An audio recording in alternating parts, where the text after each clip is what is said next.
Would you miss your high street bank if it closed? Now, the news today is that RBS has announced that it's shutting 1 in 4 of its outlets, including branches in Radlett, Tring, Ware and Chesham. The company, which is 71% owned by the taxpayer, that's you, by the way, says demand for its branches has fallen by 40% since 2014. Then, of course, there's a line saying they will keep compulsory redundancies down to an absolute minimum.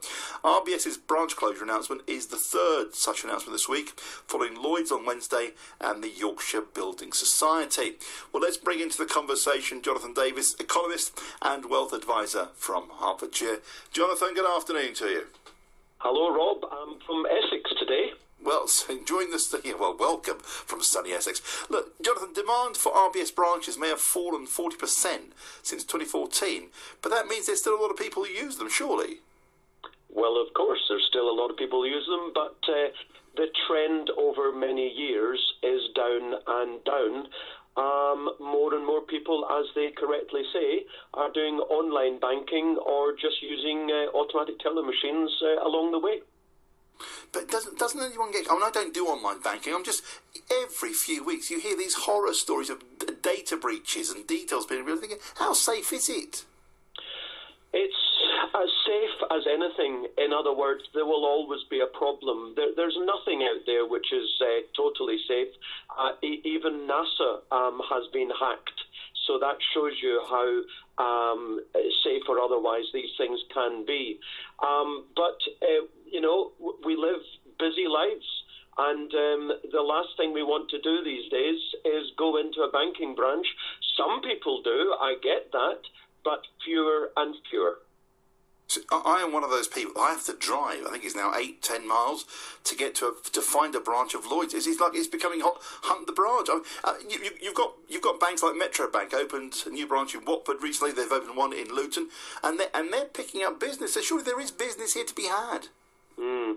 Well, it depends what your business model is. I think it's slightly unfair to focus on Metro. They have a particular business model where they are providing sort of 8 a.m. to 8 p.m. branches. Fantastic. It's almost a retail experience. Yeah, but Jonathan, they even have a bowl of water for your dog. Yes, they do indeed. It's, as retailers, these guys are the biz. They are fantastic. And that's what their business model is. It's about charging more for a higher quality service, whereas the bulk of banking is to try and keep certain costs down, although clearly we know that their fees can be extortionate, and provide commodity service. And that's actually what most people want. But the trouble is, Jonathan, the banks don't... It's not as if they're losing money. They make more money. And even if they didn't make money, we'd give them money to make. It's like a fail-safe business. You know that I'm the last person in the world to have approved the bailouts back in 2008 and 9. Yes, it is literally a license to print money. Yes, it is largely a failed business model. The bank's balance sheets are still shot to pieces. Not a lot was resolved by all the bailouts 9 years ago. I'm not suggesting that they're nice, soft, cuddly people. I know that building societies pretend that they are, but they can just be as cutthroat as the banks themselves. They are profit-seeking organisations. They are there to make profit. They're not charities. If fewer and fewer of us are actually going into bank branches and the tellers are sitting there doing not a lot for hour on end, because more and more of us are going online and doing the quick movement of cash, payment into that supplier, someone they've sold something to, as I do, both personally and professionally, then that's the way of the world. It's also... as I call it, is the rise of the robots. More and more technology, robotics, artificial intelligence, less and less jobs for people to Jonathan, actually do. I'm concerned about robots. I saw a program last night on Channel 4 about men in America with their lady dolls, and I'm really concerned about robots. that's another aspect. No, there was one fella. He was really good. He had 3 dolls and a wife, and they asked him, who do you prefer having hanky spanky with? And he had to think about it, and then he didn't mention his wife. Well, I wonder, is that better than 3 wives and a doll? Well, look, can you envisage a situation where they'll have no banks on the high street at all? It'll all be done online or through some sort of concession space in your local WH Smith? Actually, for the foreseeable future, that is not envisaged. I don't envisage it.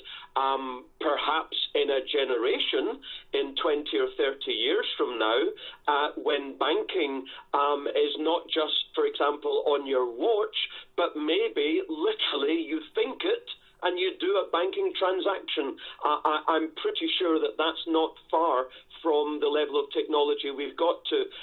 But the fact is, some people still need to see a bank person for maybe for complex mortgages, for example. So there will always be a bank, but clearly far, far fewer than we've been used to over the decades. I think I know what your answer is going to be. But RBS is 71% owned by the taxpayer. So you, me and the listener, we are the shareholders of this bank. I don't want 680 people to lose their jobs, Jonathan. Well, I am a free market capitalist, and as far as I'm concerned, government shouldn't own businesses. So if it were me, I would sell the shares tomorrow. I wouldn't be, as a state, I wouldn't own any business. I wouldn't bail out any business, because by doing so, you keep someone in a job, but I can tell you it raises the cost of government, so it very likely takes someone else out of a job. It's not for government to determine who gets money. It's for the free market to decide, and you know what? It does it particularly well. When the government gets involved, that's when we get economic problems.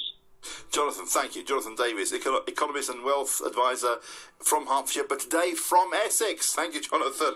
This is a great take. Thank you for all the comments. You're lovely.